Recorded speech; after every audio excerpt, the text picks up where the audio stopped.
Now here we're going to quickly review how to draw a Lewis structure, which you should have learned from general chemistry. But we're going to quickly review how to draw a Lewis structure in organic chemistry. Most of the organic molecules are carbon and hydrogen based. So let's take a look at the example of organic compounds. Typically, when you draw Lewis structure of a covalent bond compounds, you have to make sure you count the number of valence electrons of the entire molecule correctly. So in this case, the formula is H2CO. There are two hydrogen atoms, and there's one carbon atom, there's one oxygen atom. Now, you have to be able to count the valence electrons of hydrogen is 1, and there are 2 of them. And the number of valence electrons of carbon is 4. And the number of valence electrons of oxygen is 6. And there's no charge of this molecule, which means the total number of valence electrons of this structure is going to be 12. The next step will be we're going to lay out these 4 atoms with the carbon in the center, and it should be not surprising that in most organic molecules you will put carbon as the central atoms and the other atoms are the surrounding atoms. And by connecting the central atom carbon with the surrounding hydrogens and oxygens, by putting down 3 covalent bonds or 3 so-called single bonds, we're basically utilizing 6 out of 12 electrons. Keep in mind that each bond here are formed by 2 electrons. So 3 bonds, that's basically 6 electrons. With the remaining 6 valence electrons, we have to make sure all of the atoms in the structure are satisfied with the octet rule. And of course, hydrogen doesn't really need 8 electrons. You only need 1 bond. So with both our hydrogens, they are already happy. And the oxygen, by the way, we have to take care of the surrounding atoms first before we go to the central carbon atom. With the oxygen atom, currently it has 1 bonding pair, which is lack of the other 3 pairs. And we happen to have 6 electrons. We're going to give the 6 electrons as dots to this oxygen. So now this oxygen has 1 bonding pair and 3 lone pairs. So try to get familiar with these terms.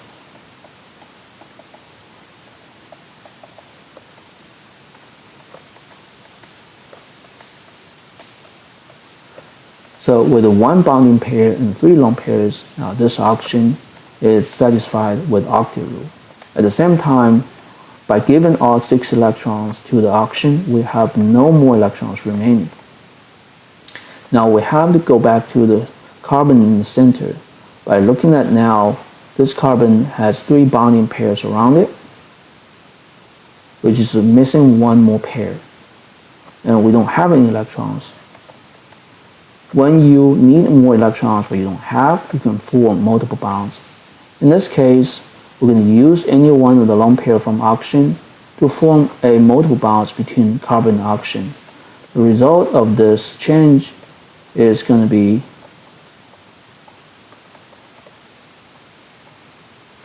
the new formed double bond between carbon and oxygen. At the same time, the oxygen will only have 2 lone pairs.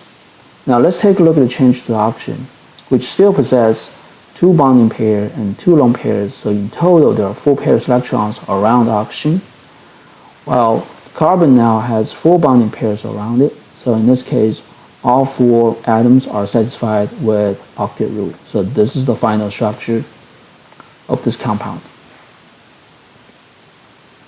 Now we can look at another example of this one, or the Lewis structure.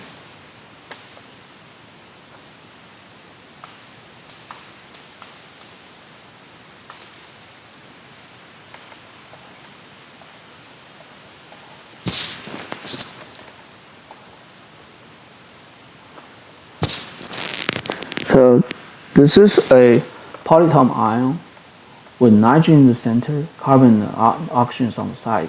We're going to do the same thing. We're going to count total number of valence electrons first. For carbon, it's 4. For nitrogen is 5, and oxygen is 6. Now, because this is a part-time ion with negative charge, so this negative charge means there is a actual 1 valence electrons.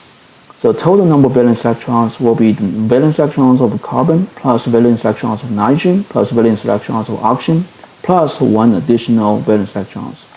So in total, this will be 16 valence electrons. Now, when we lay out 3 atoms and connecting the carbon with nitrogen and oxygen with nitrogen, we're putting down 2 bonds, 4 electrons. So we're utilizing 4 out of 16. We would have 12 valence electrons left over. And when we look at both carbon and oxygen, we can see that they both have 1 bond. So we're going to give them 3 pairs more electrons each. Now, by giving 6 pairs, 3 pairs around the carbon, 3 lone pairs around the oxygen, we've used all of the electrons and we have no more electrons. Apparently, the central nitrogen is not completed yet. It needs 2 more pairs, which we don't have. For same thing, we're going to form multiple bonds instead of giving electrons we don't have. The way we're going to form multiple bonds is going to be give one of the lone pair from a carbon and then give another lone pair from the oxygen. That will result into the carbon-nitrogen double bond and oxygen-nitrogen double bond. At the same time, the carbon is giving up 1 lone pair, so did oxygen. And don't forget that to show this is an ion, you have to use a square bracket with a -1 charge. Now, there's a possible alternative way of forming multiple bonds is that instead of contributing lone pair from carbon and oxygen atom, the carbon may be able to contribute 2 lone pairs to the double bonds, while the oxygen does nothing. So let me show you what I mean by drawing another possibility here.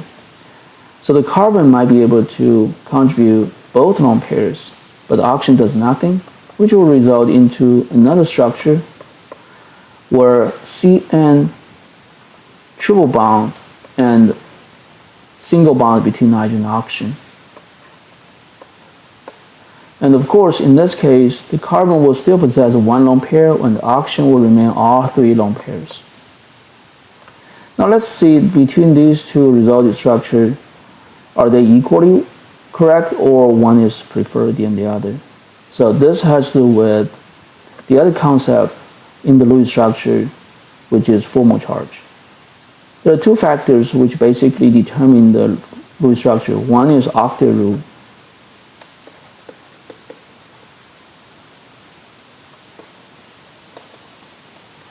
The other one is formal charge.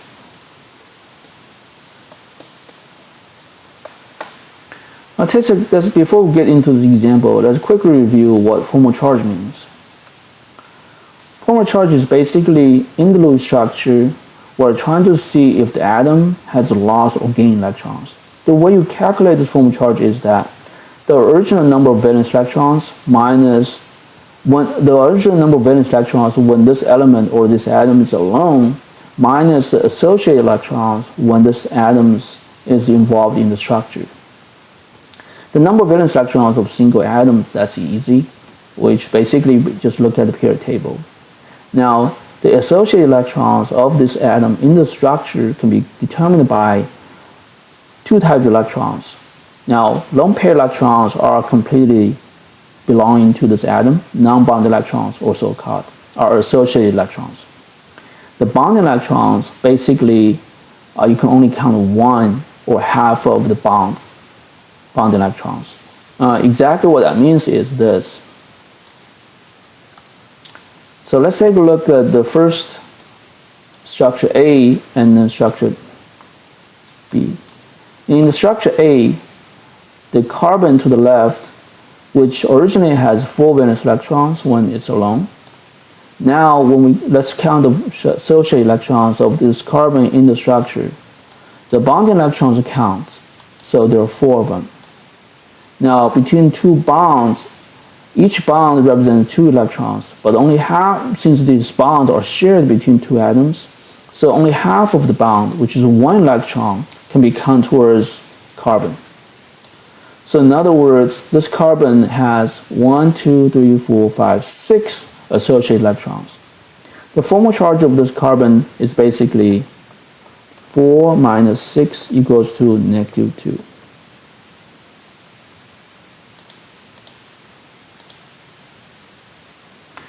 Now, if we look at the oxygen to the right, you can see there are 1,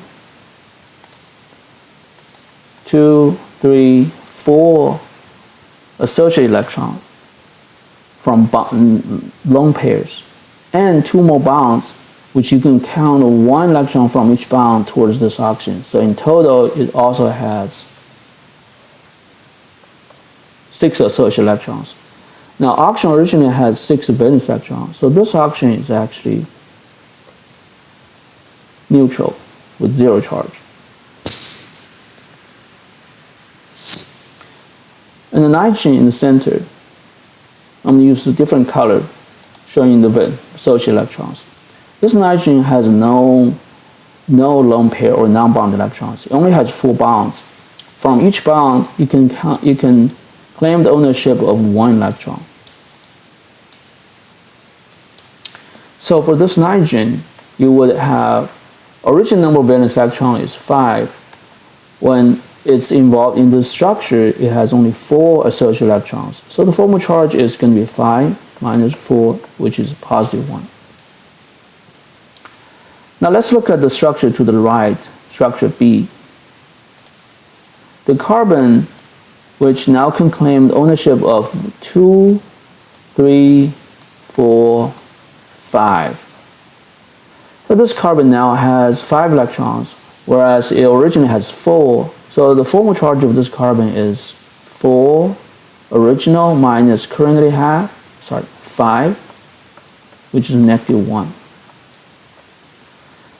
The oxygen to the right, which now has 1, 2, 3, 4, 5, 6, 7. Now it has 7 electrons, and originally it only had 6, so it has -1 charge now. The central nitrogen, which has 1, 2, 3, 4. Originally it has 5, so 5 minus 4 equals to +1. Now, if we compare these two structures, you'll see actually the formal charge are different. The right one, the carbon carries -2 charge, whereas oxygen carries no charge. The right one, the carbon carries -1 charge, and oxygen also carries -1 charge.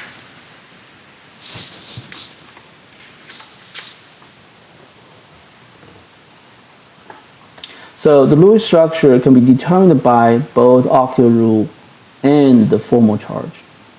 And you can see that between the structure A and B, B is favored. Now the formal charge, the rule about the formal charge is pretty simple, which one is that everybody wants to have minimum formal charge. Being neutral would be perfect. If it has to have charge, you know, the less charge, the less hustle. Number 2, the negative charges tend to be or prefer to be stay on the atoms on the more electronegative atoms, whereas positive charges tend to be on the less electronegative atoms. For example, between structure A and B, the structure to the right, or structure B, is favored is because oxygen has -1 charge, carbon has -1 charge. Compared to the right, structure A, oxygen has no charge, whereas carbon has -2 charge.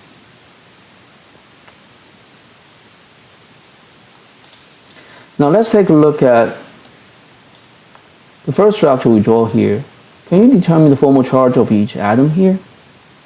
You can pause the video here, quickly determine the formal charge of each one. Now in this structure, the overall charge is actually neutral, so you should be able to determine the formal charge of each atom and then confirm that by adding up the formal charge of each atom. That should give you the total formal charge of the entire species. Just like in the other structure, you should see the total number of charge adds up to -1. -2 plus 1 plus 0 equals -1. -1 plus 1 equals -1. The same thing with the other one. In this case, the hydrogen can claim 1 valence electron each, 1 associated electron each as well. So both hydrogens are neutral. The oxygen, which had 6 valence electrons, now it has 6 associated electrons as well. So this oxygen is neutral. The carbon in the center can claim 4 electrons, which matches the original number of valence electrons it had, 4, which is also neutral. So overall, every atom in this structure are neutral, so the overall is neutral. This is just coincidence. Sometimes you will see the examples when the overall structure is neutral, but there will be some charge distribution in the atoms, among different atoms.